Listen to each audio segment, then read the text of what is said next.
بسم الله الرحمن الرحيم. اهلا بيكم على قناه صحبه الكروشيه. معاكم سلوى الفحام. بيسعدني ويشرفني دايما متابعتكم ليا على القناه، وبتمنى من ربنا التوفيق في كل شيء بقدمه لكم باذن الله. النهارده ان شاء الله هنشتغل مع بعض شال، الحقيقه بسيط جدا وسهل جدا. يعني لو اول مره تشتغلي كروشيه هيبقى سهل جدا عليك ان شاء الله تنفذيه معانا. هو تكرار لسطرين اتنين بس زي ما احنا شايفين كده، سطرين اتنين وبنكررهم لغايه الطول اللي احنا عايزينه. يعني الشال هنا احنا بنبداه بالعرض كده، هنا العرض حوالي 40 سنتي تقريبا، ونفضل شغالين بقى لغاية ما نوصل لطول الشال اللي احنا محتاجينه. هنا انا عاملة الطول، منفذة طول حوالي 180 سنتي تقريبا زي ما احنا شايفين كده. طبعا العرض والطول في ايدك، يعني طبعا تقدري تعمليه اعرض من كده زي ما انت عايزة، تزوديه 60 سنتي 70 سنتي زي ما انت عاوزة. والطول برضه في ايدك، سهل جدا انك توصلي للطول اللي انت محتاجاه. طيب تعالوا كده نبدأ نشوف كمية الخيط ونوع الخيط اللي هنستخدمه، وهنشرح الشال ازاي مع بعض ان شاء الله. بسم الله. ده الخيط اللي انا هستخدمه، خيط مهير ولكن مش رفيع قوي زي اللي اشتغلنا بيه السكارف في الفيديو اللي قبل اللي فات، لا سميك نوعا ما بالشكل ده كده. ومع الخيط ده هشتغل بإبرة رقم 3.5. طبعا تقدري تشتغلي بأي نوعية خيط انت عايزاها، مهير رفيع او بالسمك دوت او اي نوعية خيط تاني مناسبة، هيبقى الشال جميل بإذن الله. طيب عشان نبدأ الشال بتاعنا محتاجين عدد من السلاسل. يعني هنا الجزء ده كده عبارة عن 21 سلسلة. كده كل جزء كده مكون من 21 سلسلة وهكذا. فعشان تبدأي انت المفروض تشوفي عرض الشال اللي انت محتاجاه قد ايه، وبالتالي هتبدأي بعدد سلاسل بالعرض المطلوب. وعشان ما لخبطكيش ويبقى عدد السلاسل يظبط معاكي او ما يظبطش معاكي، اشتغلي سلاسل بعرض الشال اللي انت محتاجاه. عايزه الشال 60 سنتي 70 سنتي، اقل من كده اكتر من كده، اشتغلي عدد من السلاسل. مش شرط يكون بقى مضاعفات 21، اشتغلي عدد من السلاسل بالعرض دوت، بس زودي حوالي 10 20 سلسلة إضافية عشان دايما الشال يظبط معاكي. يعني زي ما هيبدأ معاكي كده ينتهي برضو ايه بالشكل ده، يبقى في تناسق في الشكل. تمام. فانت شوفي عرض الشال اللي انت محتاجاه وابدأي بعدد سلاسل يعني قده، زودي شوية كمان على أساس اللي هو هيفيد سلاسل في النهاية ممكن نفكها بكل بساطة. تمام. طيب هبدأ كده أعمل عقدة بداية زي ما قلت لك، الإبرة رقم 3.5، وهعمل عدد من السلاسل.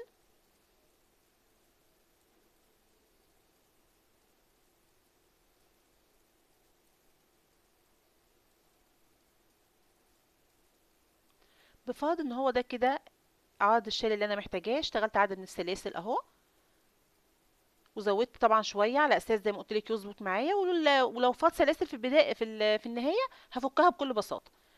طيب هنبدا بقى السطر الاول، خلي بالك معايا. هلف الخيط على الابره وعد: 1 2 3 4 5 في السلسله رقم 6 هنا. بس اول سطر دايما مش بشتغله كده، لا هلف الشغل بتاعي كده واشتغل في الحلقه الثالثه دي. تمام. هشتغل في الحلقه الثالثه هنا. عد تاني: 1 2 3 4 5 في السلسلة رقم 6، هبتدي اشتغل عمود.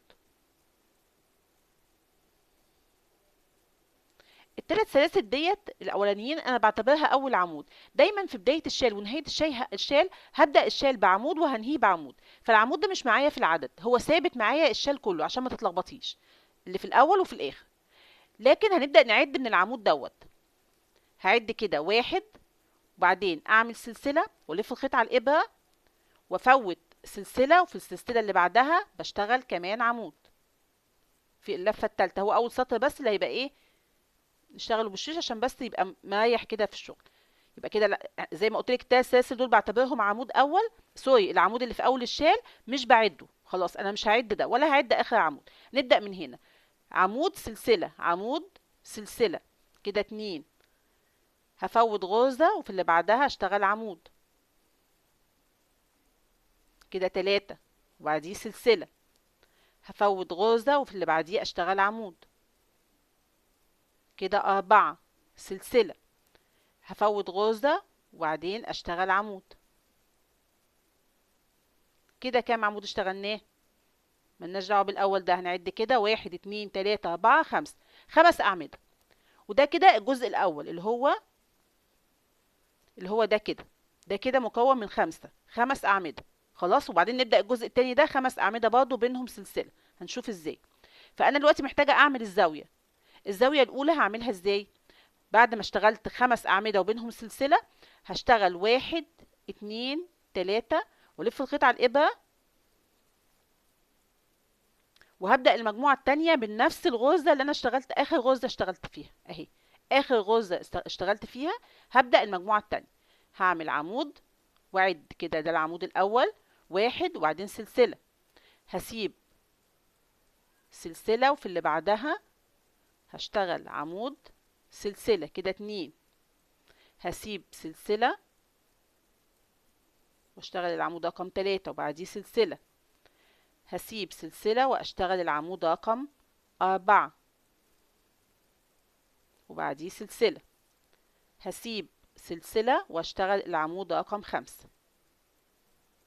شوفي كده، يبقى احنا المجموعه الاولى عباره عن 5 اعمده، 1 2 3 4 5. المجموعه الثانيه عملت زاويه هنا 3 سلسله، وبدات المجموعه الثانيه من اخر غرزه اشتغلت فيها، واعد 1 2 3 4 5. خلاص، المفروض اعمل الزاويه بقى اللي هنا. عشان اعمل الزاويه اللي هنا، العمود الخامس ده مش بقفله للاخر، وبعدين الف الخيط على الابره وافوت 3 سلاسل، 1 2 3، وفي السلسله رقم 4 واشتغل العمود الاول كده. اطلع الف الخيط واطلعه من لفتين، وبعدين الف الخيط واطلعه من 3 لفات. شايفه ازاي؟ كده ده العمود الاول، بعديه سلسله، وهشتغل اسيب سلسله هنا كده العمود رقم 2، سلسله، اسيب سلسله العمود رقم 3،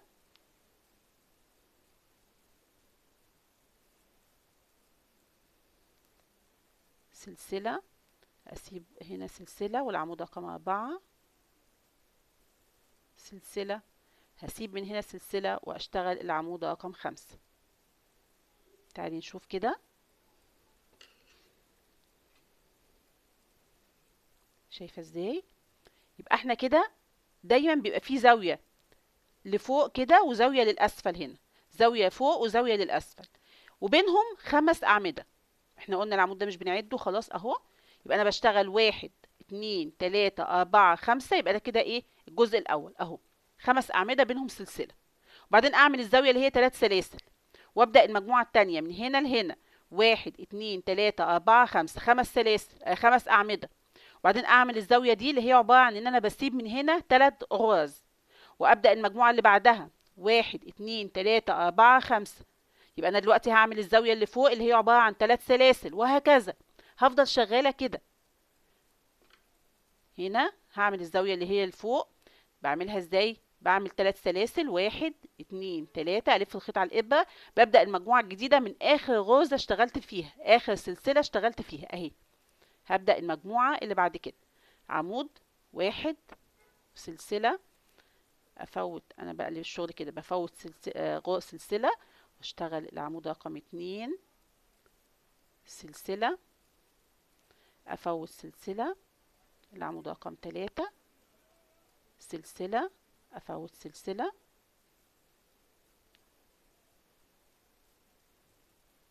العمود رقم 4، سلسله، والعمود رقم 5.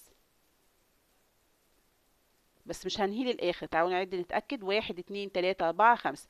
العمود الخامس مش بنهيه للاخر، بقفل لفتين 2 بس، وبعدين الف الخيط على الابره وافوت 3 سلاسل، 1 2 3، واجي في 4 هنا ابدا المجموعه اللي بعد كده، الف الخيط واطلعه من لفتين، وبعدين الف الخيط واطلعه من اللفات كلها. شايفه ازاي؟ يبقى ده العمود الاخير في ال5 دول اهو، وده العمود الاول في ال5 اللي جايين، وهفضل شغاله بنفس الطريقه كده اهو، زي ما شرحت لك. زاويه هتبقى ايه؟ لفوق كده، وزاويه لاسفل، وهكذا. اكمل كده السطر ده. بفرض ان احنا كده خلصنا العرض المطلوب اللي احنا بنشتغله، زي ما بدأت من هنا كده بزاويه لاسفل وبعدين زاويه لفوق، وهكذا بنهي برضه بنفس الطريقه هنا عشان يكون الشكل متناسق. خلي بالك معايا. خلاص، عشان كده قلت لك زودي عدد من السلاسل عشان دايما توصلي للشكل المطلوب ده ويبقى كده شغلك مظبوط.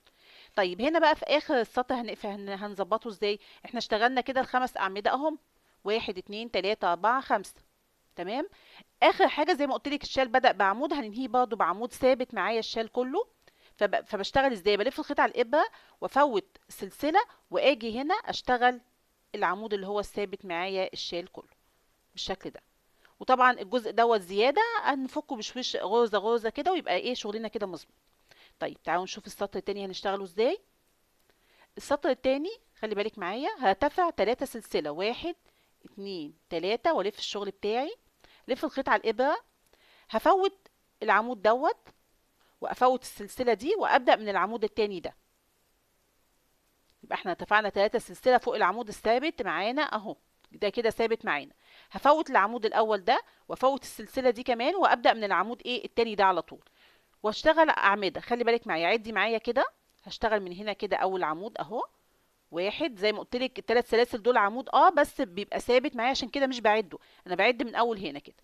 ادي العمود الاول في الفراغ دوت بشتغل عمود كده، اتنين فوق العمود دوت بشتغل عمود، تلاتة في الفراغ، أربعة هنا فوق العمود ده، خمسة في الفراغ دوت، ستة فوق العمود دوت، سبعة، سبع أعمدة.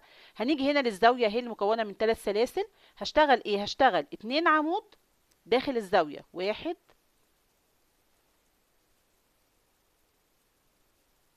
اتنين، وبعدين 3 سلاسل، وبعدين 2 عمود، واحد اتنين.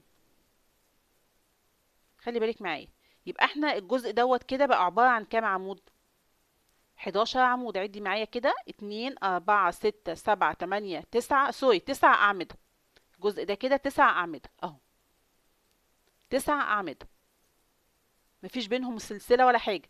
ده السطر التاني، ده السطر الأول وده التاني. السطر التاني عبارة عن أعمدة مفيش بينهم سلاسل، والجزء دوت كل جزء أو كل مرحلة هنشتغلها هتبقى عبارة عن 9 أعمدة.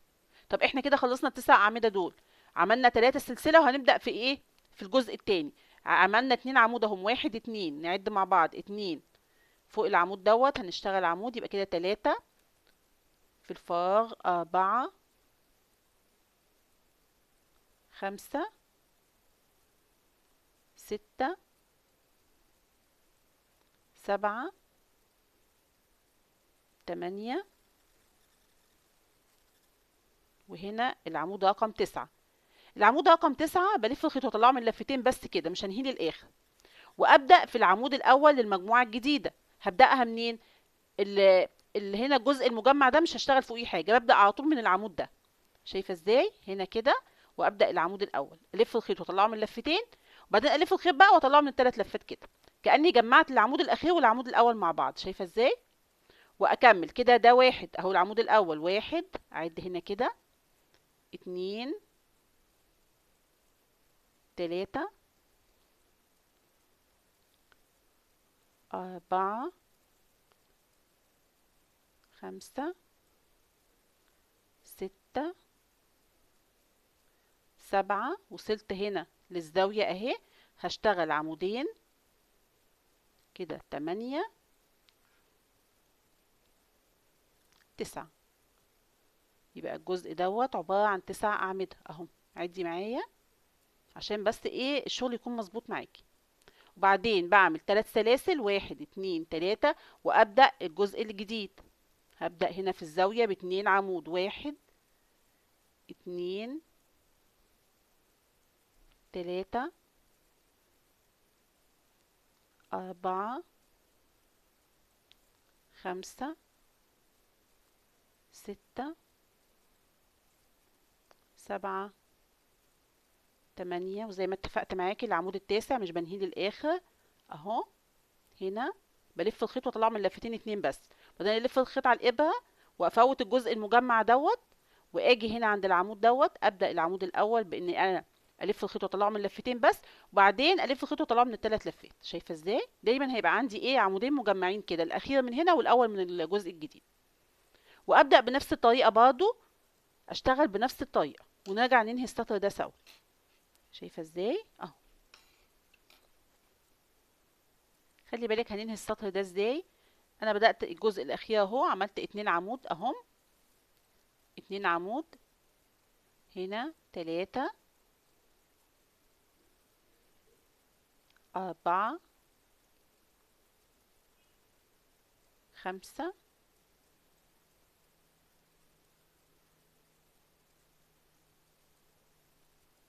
6،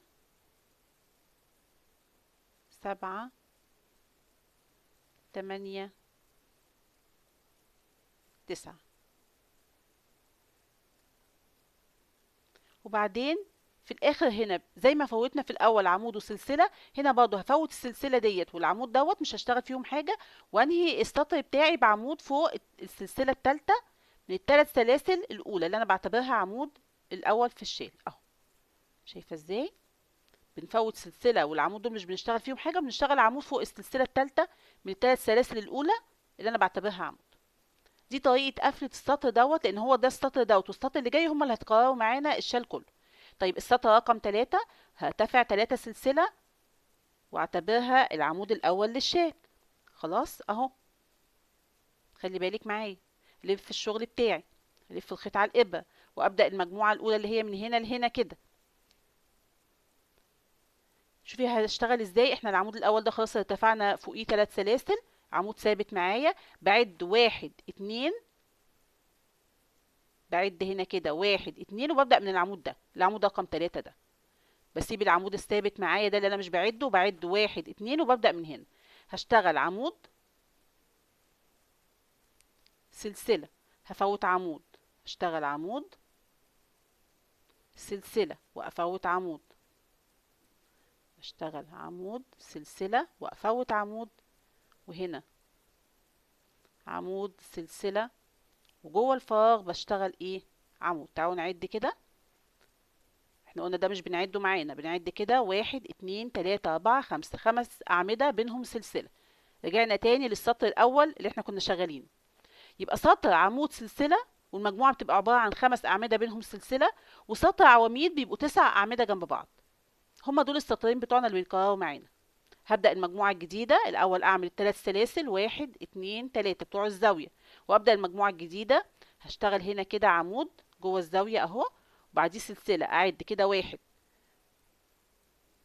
هنا عمود، سلسلة، كده 2، أسيب عمود وأشتغل في اللي بعديه، كده 3، 4، وادي 5. بس العمود الخامس مش بنهيه للاخر، بقفل لفتين 2 بس، وبعدين الف الخيط على الابره. هفوت 3 غرز، 1 2 3، وفي الرابعه هنا ابدا العمود بتاع المجموعه الجديده. شايفه ازاي؟ اهو. يا رب الشرح يكون واضح اهو.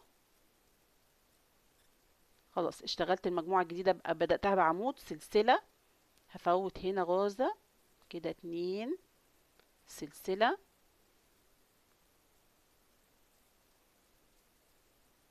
3،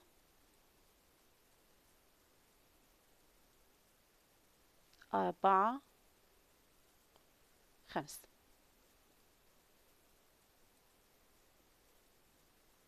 وبعدين 3 سلاسل وهكمل بنفس الطريقة، اكمل بنفس الطريقة، ونرجع نقفل برضو السطر ده او ننهيه سوا ان شاء الله. تعالوا نكمل السطر ده سوا. اخر مجموعة ايه هنشتغلها سوا؟ المجموعة الاخيرة. عملت 3 سلاسل، ببدأ بالعمود الاول هنا في الزاوية واعد كده 1، بعديه سلسلة، العمود ده على طول اهو، هنا كده 2، سلسلة، هفوت غرزة، 3، وبعديها سلسلة،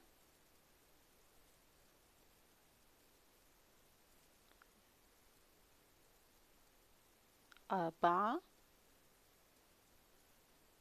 5. 5 أعمدة بينهم سلسلة اهم. زي ما في بداية السطر دوت فوتنا غرزتين، هنا برضو هفوت عمودين اهم.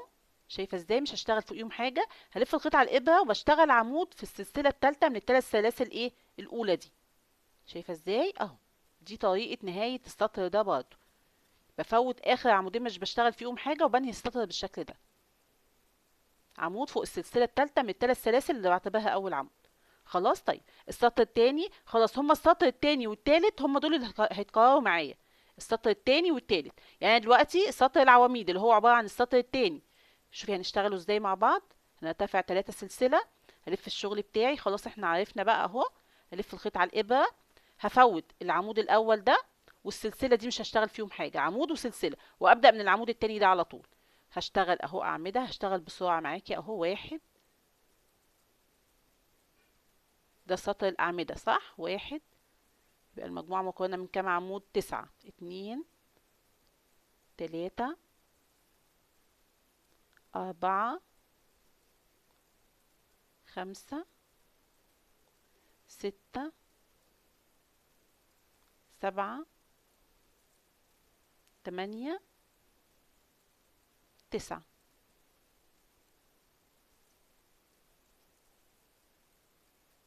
وبعدين 3 سلاسل، 1 2 3، وابدا المجموعه الجديده.